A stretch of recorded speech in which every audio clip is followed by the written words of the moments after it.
Praise God, isang mapagpalang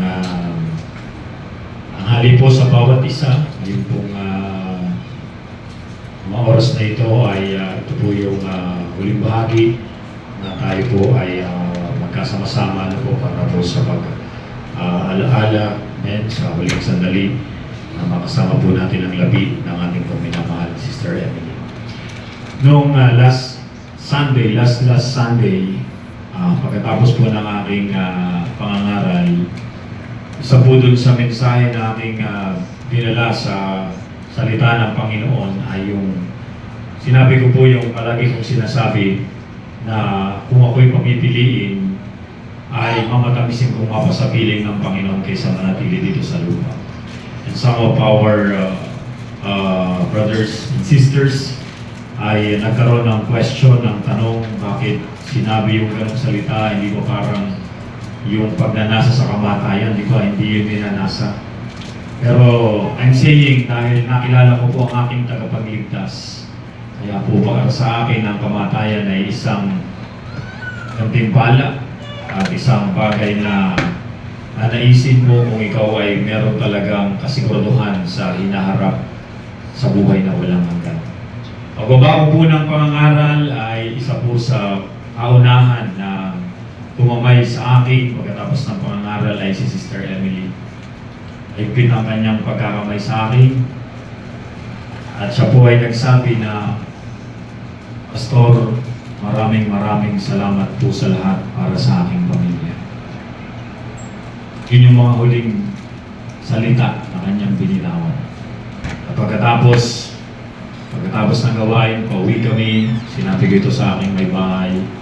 Sabi ko sa kanya, immediately after ay sinabi ko sa kanya, si Sister Emily ay kakaiba yung kanyang papati sa akin nung araw na yun. Kasi usually, pag siya nakita mo, kakamay siya, ngingiti siya, pag kinamusta mo, mabuti po. Pero yung araw na yun, kakaiba yung kanyang papati. At sabi ng aming may bahay, lumakap daw sa kanya ng mahigpit si Sister Emily. At sinabihan siya, ang ganda-ganda mo talaga. Amen. Kaya tuwan-tuwa naman siya pag sinasabihan ng gano'n. Pero yung higpit ng yakap niya. At nabanggit ko ito sa pamilya na nung nangyari nung Monday na sabi ko sa kanila. Amen. At alam ko na hindi madali ang ganitong pagkakataon. Amen. Ang pamilya po ng Mendoza ay isang napakahalagang bahagi ng aming church. O magbe-breakdown ako. Kasi talagang mahalaga sila, no? So kaya hanggang maaari ay hindi po talaga madali ganitong pagkakataon. Pero ganun pa man, dadali ko po ang salita ng Panginoon na magdala ng comfort, amen, sa gitna ng ganitong pagkakataon. Babasa po ako ng talata sa Biblia, sa aklat po ng John chapter 14 verse 1. Okay? Huwag magulumihanan ang inyong puso. Magsisampalataya kayo sa Diyos. Magsisampalataya naman kayo sa akin. Sa bahay ng aking Ama ay maraming tahanan. Kung hindi gayon, sinasabi ko sana sa inyo, sapagkat ako'y paruroon upang ipaghanda ko kayo ng dakong kalalagyan.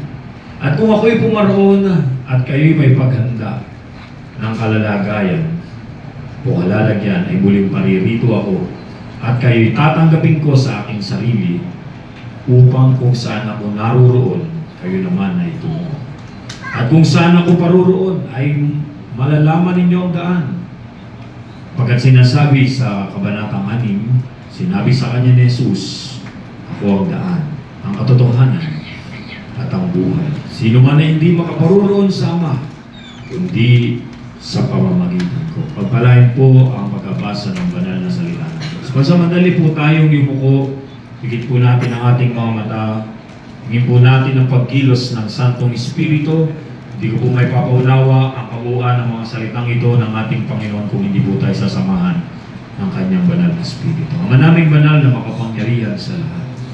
Kami po'y dumudulog at sa kapakumbabaan ay lumalapit, Panginoong Diyos, na hinihingi po namin ang iyo pong malayang pagkilos sa kalagitnaan ito, Panginoong Diyos, ikaw po ang mangusap. Ikaw po ang magsalita, magpakahayag, Panginoong Diyos. Ikaw po, Panginoong Diyos, O God, ang patuloy na gumawa, Panginoong Diyos, at magpaunawa. Pagkat ang iyong abang lingkod ay walang magagawa sa kanyang sarili, maliban na ikaw, Panginoong Diyos, ang patuloy na manguna sa lahat ng ito, Diyos. Pagpalain niyo, Panginoon, ang bawat isa, lalo na, Panginoon, ang pamilya Mendoza, Panginoong Diyos. Sa ilang po lahat ng papuri at parangal sa pangalan ni Jesus. Amen. Praise God. Hallelujah. Let not your heart be troubled. All of you believe in God, believe also in me.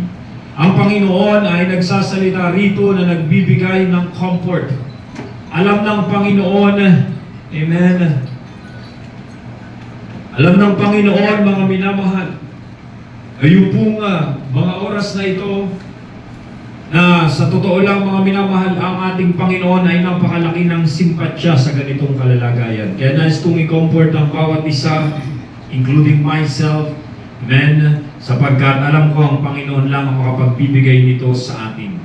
Sinabi ng ating Panginoon, amen, sa mga bahaging ito, na huwag maglumihanan ang puso sapagkat naunawaan at nalalaman ng Diyos ang kalalagayan, ang kaloob-looban, kaibuturan ng kalalagayan ng bawat mga tao, mga minamahal. Kaya nais ko munang bigyang daan ang salita ng Panginoon para i-comfort ang pamilya ni Sister Emily.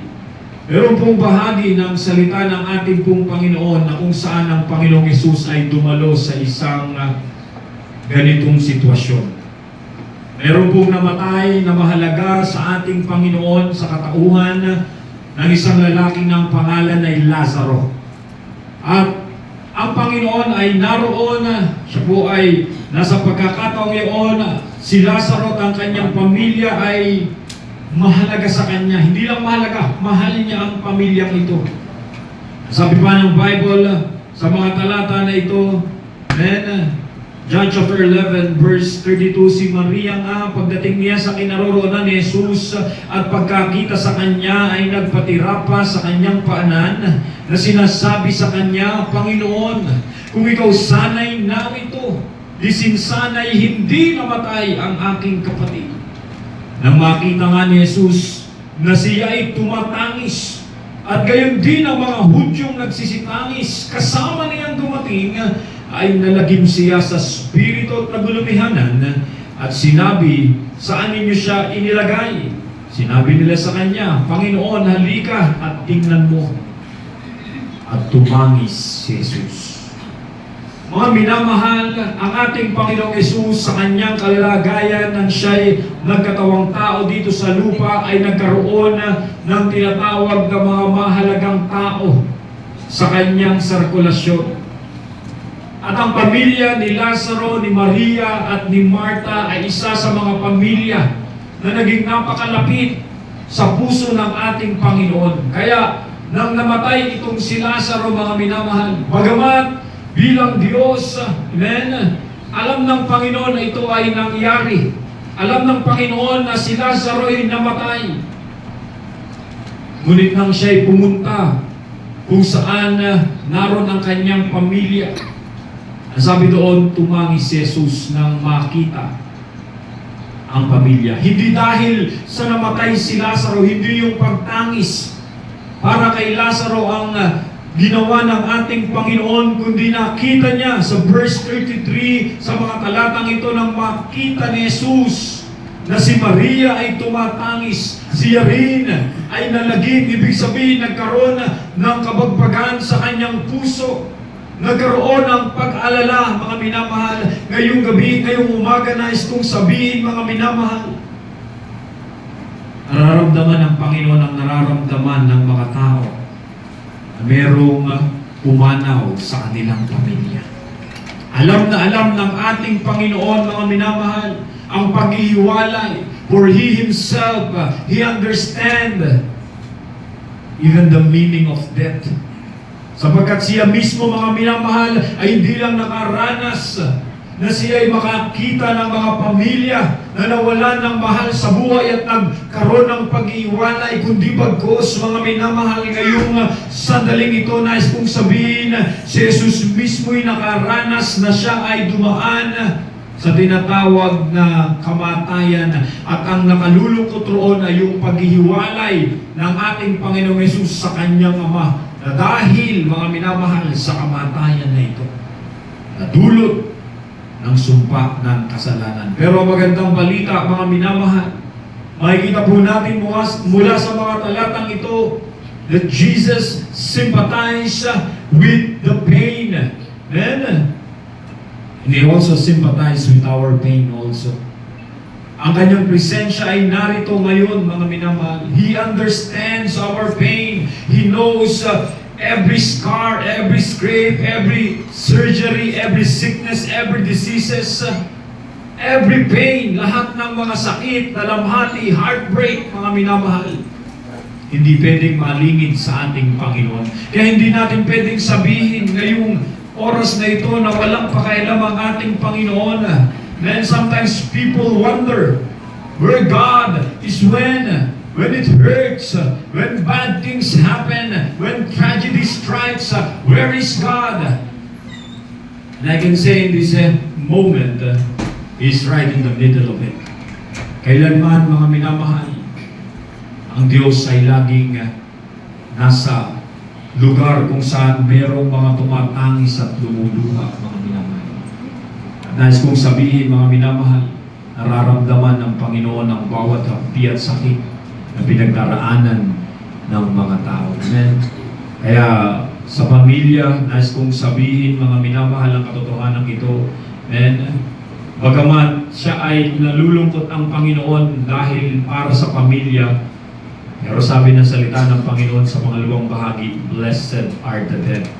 Hindi siya nalulungkot dahil namatay, kundi doon sa paghihiwalay, doon sa naiwan ng pamilya. Sabi ng Bible sa Revelation chapter 14 verse 13, narinig ko ang isang tinig mula sa langit na nagsasabi, isulat mo, mapapalad ang mga patay na nangamatay sa Panginoon mula ngayon. Oo, sinasabi ng Espiritu upang sila'y magpahinga sa kanilang mga gawa, sapagkat ang kanilang mga gawa ay sumusunod sa kanila. Ang sabi ng salita ng Panginoon, mga minamahal, mapalad ang mga patay mula ngayon, na silang mga nangamatay sa Panginoon. Silang mga namatay, blessed are the dead who die in the Lord from now on. Silang mga sumampalataya sa ating Panginoon. Ang sabi ng Biblia, they will rest from their labors. And what kind of labors? Marahil, mga minamahal, yung uri ng trabaho o mga gawain na ginagawa natin. Marahil ito, isa ito sa tinutukoy ng kapahingahan sa mga gawa. Ibig sabihin, Mr. Emily, hindi na kailangang maglaba. Langit, wala na. Ang ating damit sa kalangitan ay ang katuwiran at kaluwalhatian ng Diyos. Wala nang maruruming damit doon, Joshua. Wala nang mga imisin sa bahay, mga household na gawain. Sapagkat sabi nga siya ay full-time wife, full-time mother. Amen? Kaya, ang kapahingahan ay gagawad ng ating Panginoon. Another thing is about the struggle or labor about sin. Ang hirap makipagbakas sa kasalanan. Ang hirap, mga minamahal. Ang isip mo pa lang pwede kang magkasala. Ang iyong salita pa lang pwede kang magkasala. Ang iyong mga gawa. Ngunit salamat sa tulong at biyaya ng Panginoon na tayo ay palayain ng Panginoon, amen, sa pagkalubalob sa putik ng kasalanan. Pero sa totoo lang, kahit mananampalataya, Kristiyano ka na, naglilingkod ka na sa Panginoon, you're still struggle with sin. Nakikipagbaka ka, pero sabi ng salita ng Panginoon, they will rest from their labors. Wala nang nakikipagbaka, nakikipaglaban sa kasalanan. Amen? And their deeds follow them. Their deeds follow them. Amen? Ang kanilang mga ginawa, ang sabi doon, ay sumusunod sa kanila. Ito po'y nangungusap ng dalawang bagay sa bahagi ito. Number one, meron pong reward sa mga taong gumagawa sa kalooban ng Diyos. Kung ikaw po'y nagtatrabaho sa secular, kung ikaw po'y merong trabaho ngayon, meron kang kumpanyang pinagtatrabahuhan, for example, yung mga narito sa St. Peter, Ang trabaho nila ay mga patay. Di ba? Pag may patay, may kabuhayan sila. So, mas maraming patay, mas marami silang kikitain, mas maraming incentives. Ako, sa trabaho, sa ibang mga kumpanya. Kapag ikaw ay gumagawa, may incentives, mayroong mga karagdagang bonus. Amen? Sa paglilingkod sa ating Panginoon, ganun din. Kapag ikaw ay naglingkod sa ating Panginoon, meron pong naghihintay na gantimpala sa lahat ng ating ginawa sa ating pong Panginoon. At ngayon, hindi lamang inaaliw ang ating pong kapatid, kundi higit sa lahat, siya'y tumatanggap o tumanggap ng mga gantimpala. Amen? Their deeds follow them. Silang mga namatay sa ating Panginoon. Another thing, ang kanilang mga gawa ay sumusunod sa kanila sa kaparaanan ng mga naiwanan nila na mga gawa dito sa lupa. Alam nyo, sa 8 months na kami po ay naririto, hindi ko po siya nakita na yung kanyang mukha ay malungkot sa totoo lang. Ako po yung observant sa mga tao. Amen? Lagi siyang nakangiti. Katulad nga na sinabi ng pamilya, very selfless. Amen? Hindi niya pinaparamdam, bagamat minsan ang karamdaman talaga ay nariyan na, pero hanggat maaari ayaw niyang maging kabigatan. Ayaw niyang siya ay pagbibigyan ng pag-aalala palagian para sa kanyang sarili. Ayaw niya ng ganon. Kaya lagi siyang nakangiti, lagi siyang masaya, mga minamahal. Amen? Kaya may mga alaala, amen, ng kanyang mga gawa na naiwanan na maaari po nating tularan, mga minamahal. Human as we are not perfect. Marami tayong mga kainaan. Pero kapag ikaw ay naglingkod sa ating Panginoon, makikita mo, mas mamamagnify yung mga mabubuting gawa ng isang tao na ginawa ng Panginoon sa kanila. At ang napakaganda ngayong mga sandaling ito, mga minamahal, ay yung pangako ng Diyos sa mga sumampalataya. God promised to those who believe in Him. Ito po yung dahilan kung bakit may ganitong pangangaral. Kasi may pangako na binigay ang Diyos. Katulad ng aking introduction kanina, kung papipiliin ng Diyos, amen, kung ako'y papipiliin, amen, pipiliin kong mapasapiling ng Panginoon, mapasa tabernakulo ng kalangitan at umalis sa tabernakulo dito sa lupa. Hindi ko po sinasabi na dahil gusto ko ng mamatay. Lahi po kami ng mahabang buhay. Yung lola ko, 85 years old. May asawa nakadalawang asawa nga siya, nasa Amerika. Malakas pa hanggang ngayon. Lahi po kami ng mahabang buhay. Amen? Kaya hindi po yung sinasabi dahil ako'y suicidal o gusto ko nang mamatay. No, I'm saying the condition because of God's promises. Dito sa lupa, marami tayong struggle. Nangangarap ka, pero from time to time, you will fail. Amen? May mga kabiguan. Amen? Hinahanap mo kagalakan, but at the end of the day, laging kulang, hungkag. Pero alam nyo, napagandang pangako ng ating Panginoon sa pangwalang hanggan. Amen? Sabihin ko sa inyo, mga minamahal, dito sa lupa ay silang ang ating panahon. Amen? At sabi nga, mga minamahal, habang tayo narito, ay alay natin ang pinakamagandang buhay sa pamagitan ng pananampalataya sa ating Panginoon. Tatapusin ko po ito sa mga talatang ito, mga minamahal, sa pangako ng Diyos. Katulad ng pangako ng Panginoon, kay Sister Emily, pwede po nating maangkin ang mga pangako ito. Ang sabi ng Ephesians chapter 2 verse 1, at kayo'y binuhay niya ng kayo'y mga patay dahil sa inyong pagsalansa at mga kasalanan. And to you did He give life when you were dead through your wrongdoings and sins. Na ito'y nangungusap, mga minamahal, na kung itataas natin ang talata sa talatang 5, bagamat tayo'y mga patay dahil sa ating mga kasalanan, tayo'y binuhay na kalakip ni Kristo sa pamamagitan ng biyaya, kayo'y nangaligtas, at tayo'y binangong kalakip niya at pinuupong kasama niya sa sangkalangitan kay Kristo Jesus upang sa mga panahong darating ay maihayag niya ang dakilang kayamanan ng kanyang biyaya sa kagandahang loob sa atin kay Kristo Jesus. Napakagandang pangako, mga minamahal, na pinapangako ng ating Panginoon. Tayo po'y isasalba sa 3 uri ng kamatayan: physical death, spiritual death, and eternal death. Kayo'y mga patay, ang sabi ng Panginoon, dahil sa kasalanan, ngunit dahil kayo'y sumampalataya kay Kristo, kayo'y nangaligtas at inyong tinatamasa ang buhay at buhay na walang hanggan. And this is God's promises. Ito ang mga pangako ng Panginoon. Kaya mga minamahal, maluwag sa kalooban na ngayon ay makatanggap ang mga sumampalataya na niwala sa ating Panginoon. Sapagkat katulad ng ating nabanggit kanina mga minamahal, sa piling ng Panginoon wala ka nang hahanapin pa. Dito sa lupa, ang daming longingness ng tao. Ang dami mong gustong mga bagay na magsasatisfy sa iyo. Pero yung vacuum, yung buwang, yung lungga na bahagi ng ating pagkatao, sa langit yun ay pupunan ng Panginoon. Pupunan ng Panginoon ang kagalakan natin. Pupunan ng Panginoon ang mga pagkukulang natin. Kaya ngayong umaga mga minamahal, tanggapin natin ang mga pangako ng ating Panginoon. Tanggapin natin na tayo magkaroon ng kaganapan sa paniniwala, pagtitiwala, pananampalataya doon sa isa na namatay para sa ating pong lahat. Ang sabi ng ating Panginoong Yesus sa kanyang mga salita na ating unang binasa, huwag magulumihanan ng inyong puso. Magsisampalataya kayo sa Diyos.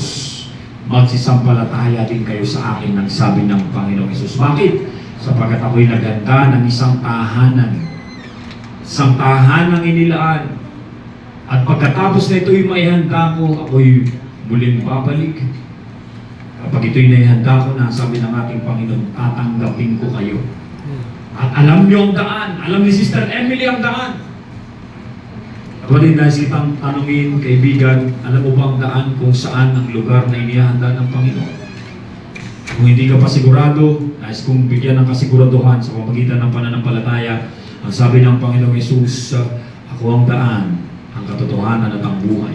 Sino man na hindi makaparoon sa Ama, kundi sa pamamagitan ko lamang. Ngayong gabi, ngayong hapon, mga minamahal, siya lang ang ating kailangan.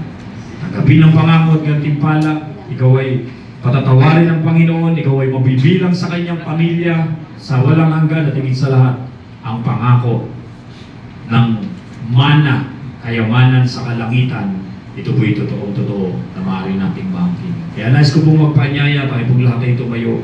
Tayo po'y mananalangin sa ating Panginoon. Leksi, na panalangin payak, ngunit sincero, nanggagaling sa ating mga puso.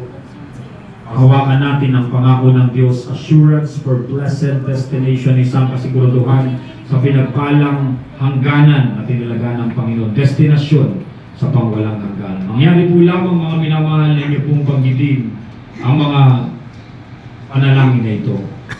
Ito'y gawin mong personal sa iyong puso. Gawin mong personal ang dalangin na ito. Maaari niyo pong sundan ang ganitong panalangin mula sa pangako ng Panginoon. Panginoong Diyos, na makapangyarihan sa lahat. Salamat sa iyong kabutihan. Salamat sa iyong mga salita. Na nahayag sa aking buhay. Sa mga oras na ito, kinikilala ko ang iyong pamamahala. Kailangan kita sa aking buhay. Bilang Panginoon, tagapagligtas, hari ng aking buhay. Kaya naman, hinihingi ko, patawarin mo at linisin ang aking mga kasalanan at mga karumihan na aking nagawa. Pinapatawad ko rin ang mga tao na nagkasala sa akin upang tamasahin ang ganap na pagliligtas na iyong gagawin sa aking buhay. Marami pong salamat sa mga oras na ito. Ang aking pangalan ay nasusulat sa aklat ng buhay at ako'y makakasama mo sa muli mong pagbabalik o kukunin mo man ang aking buhay sa mga oras na ito. Marami pong salamat sa pangalan ni Jesus. Amen. Ako na lang po mananalangin na manaming banal na makapangyarihan sa lahat. Salamat po Diyos, ngayon pong sandaling ito, Panginoong Diyos, na narito, Panginoon, ang bawat isa, ang lahat na tumanggap sa iyo, pinagkalooban mo ng karapatan na tawagin anak ng Diyos. Kami ngayon, Panginoong Diyos, ay sigurado na yung mga anak, sapagkat ikaw ay aming tinanggap, kami kabilang sa iyong kaharian, ang pangako mo, Panginoon, na pang walang hanggan ay aming inaangkin, walang makatakas sa iyong pagpapala, walang makatakas sa iyong pagliligtas, Panginoon, sa bawat tumanggap sa iyo. Ikaw po, Panginoon, magbigay ng gabay, patnubay, pag-iingat, proteksyon, pagpapala, Panginoong Diyos, mangusap ka sa bawat puso. Ang mga bagay na hindi ko po nasalita, Panginoong Diyos, ikaw po ang ganap na magpaunawa sa kapangyarihan ng Santong Espiritu. Sa mga oras na ito, hiningi ko po ang basbas na nanggagaling sa iyo, Panginoong Diyos, para sa bawat isa. Ganun din idalangin namin, Panginoong Diyos, ang pamilya Mendoza, Panginoong Diyos, o God, ang mga lahat, Panginoon, ng relatives, Panginoon, Sister Emily, Panginoong Diyos, ikaw magbigay ng ganap na kaaliwan, kagalakan na nanggagaling sa iyo sa gitna ng mga pangyayari, Panginoong Diyos, at ang kabuuan ng lahat ng gawain ito ay sa iyo mga kamayamin pong ipinagtatagubilin. Marami pong salamat, mabuting Diyos. Ito po ang aming samot dalangin sa pangalan ni Jesus. Amen. Praise God. Makaupo na po tayong lahat. Kapalain po tayo ng ating Panginoon. Salamat po, Pastor Denver, sa napakagandang mensahe ng Panginoon. Salamat sa biyaya ng Panginoon. May pag-asa sa kabila ng lahat ng mga nangyayari. At ngayon po,